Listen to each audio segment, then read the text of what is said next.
আসসালামু আলাইকুম।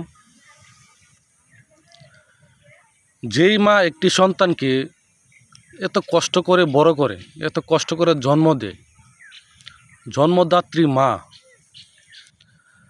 তার তার থাকার জায়গা হয় না ছেলের বিল্ডিং করে, তার খাওয়ার ভাত থাকে না। তার মা ভাত খাইলে ভাত কইমা যায়, অথচ শ্বশুর বাড়ির মানুষ এসে থাকে, শাশুড়ি শালা শালি আইসা ইচ্ছা মতনে খা, 3 বেলা মাঝে 5 বেলা খা, তখন খাবার শর্ট পড়ে না। খাবার শর্ট পড়া নিজের আপন মা খাইলে, খুব কষ্ট লাগে। যখন নিজের মা খা, তখন ওই ছেলের বউ উনাফেনা কত কিছু করে।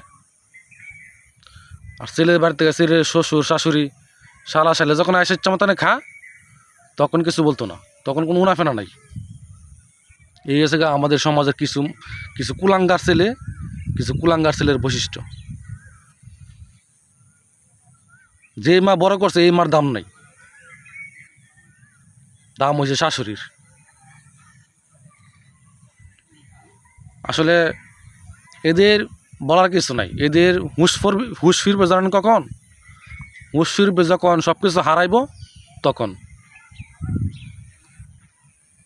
আজকে একটা কিছু হইলে মা ওইটা সেবা যত্ন করবো না শ্বশুর শাশুড়ি আশা করবো? শ্বশুর শাশুড়ি খাওয়ায় সমস্যা নাই, নিজের মারে খাওয়ায়, তারপর শ্বশুর শাশুড়ির খাওয়া, তাদের তো কোনো সমস্যা নাই। তো নিজের মার ভাত হয় না, নিজের মার থাকার জায়গা হয় না, আর সেখানে শাশুড়ি আসে তাকে ইচ্ছা মতনে এসে খা, এটা কোনো সমস্যা নাই। আর এমন বই নিয়ে আসে এদের কপালে, তাদেরও ছেলে মেয়ে হয়েছে,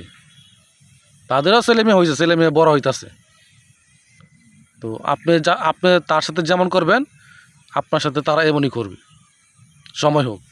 সময় হলে বুঝবেন যে নিজে কি করছেন।